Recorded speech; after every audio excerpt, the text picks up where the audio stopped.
Step 1. Be innocent child.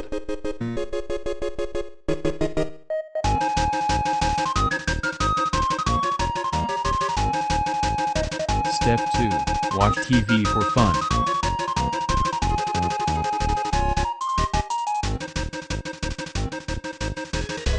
Step 3. Accidentally watch the creepy show.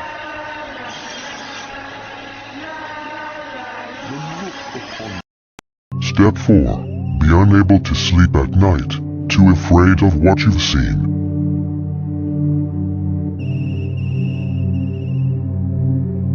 April 11th, 2021. The childhood trauma incident.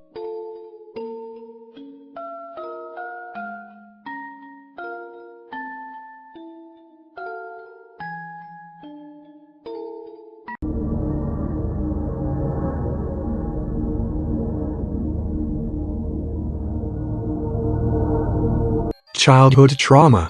Everyone has it, but what exactly we get it from varies from person to person. This video is basically gonna be separated into sections somewhat in order. Some you may relate to and some you may not.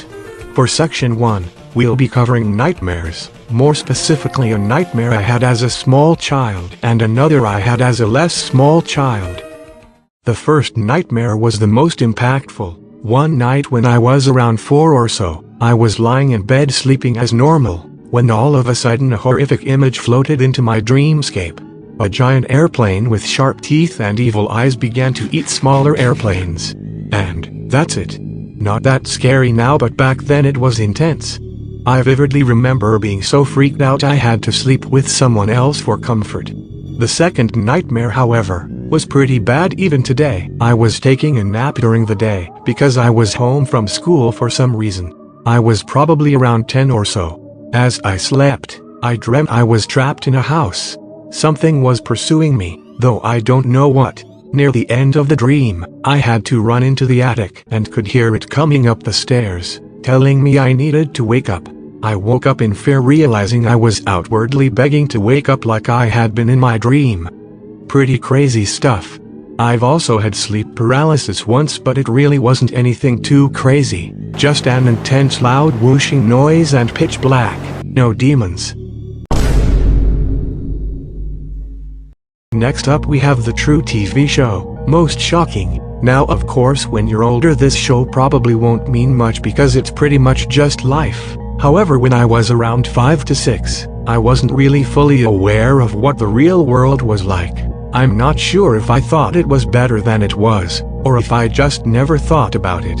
Either way, this show killed my innocence hardcore.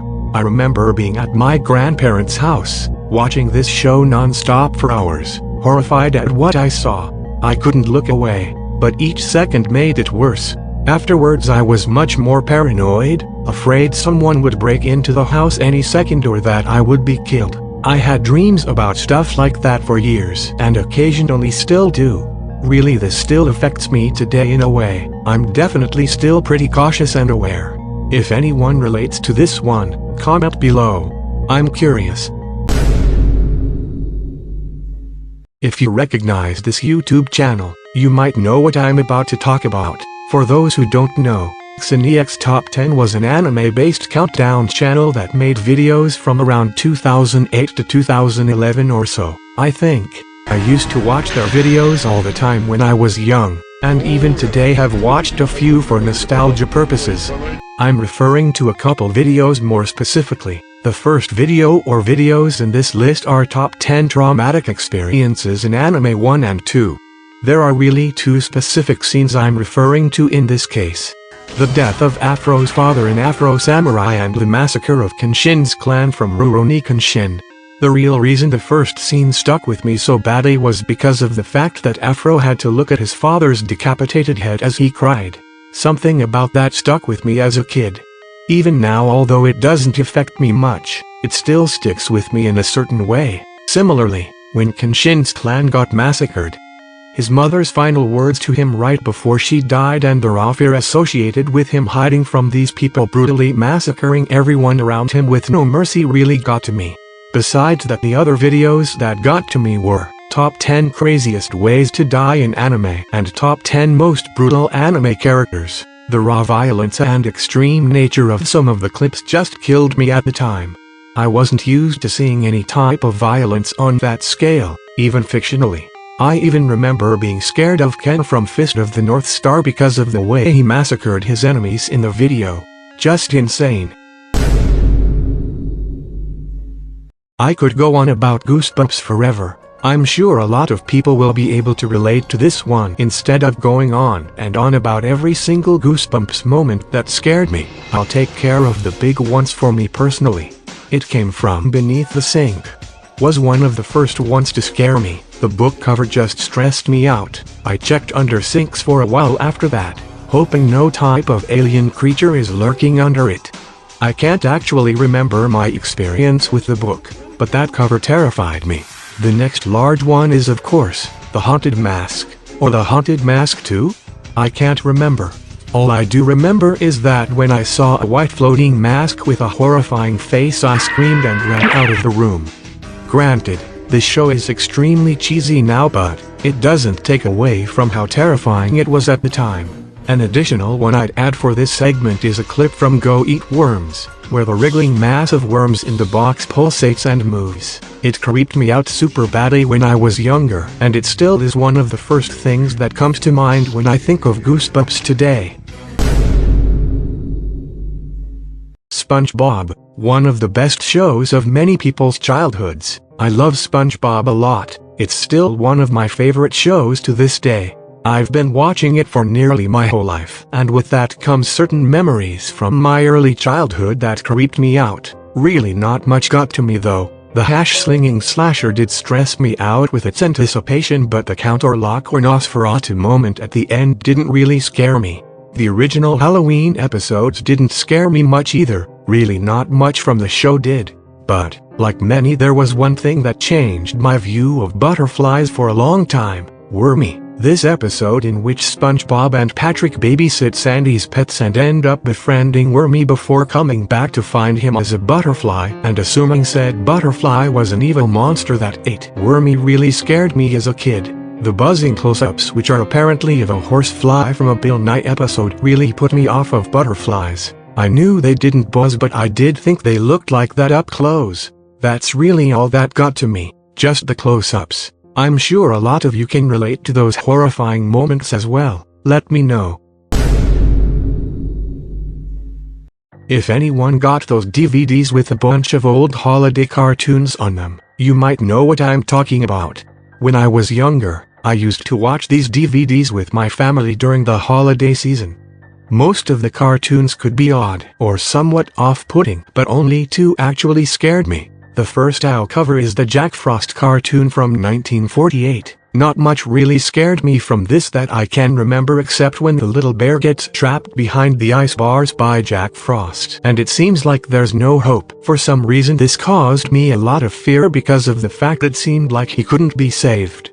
The second and much more impactful cartoon was The Snowman from 1940. At first this cartoon follows the typical 40s style with happy music and vibrant characters. However, after the snowman is finally built, things quickly go left. The raw fear everyone exhibits before the reveal, and then the reveal itself really got to me, with the snowman's sharp pointy fingers and teeth, and his frown filled with malice. His sequence of trying to capture and eat the aforementioned characters is also creepy, but not nearly as bad as his introduction. In the end he is defeated of course, but I'll never forget that creation scene.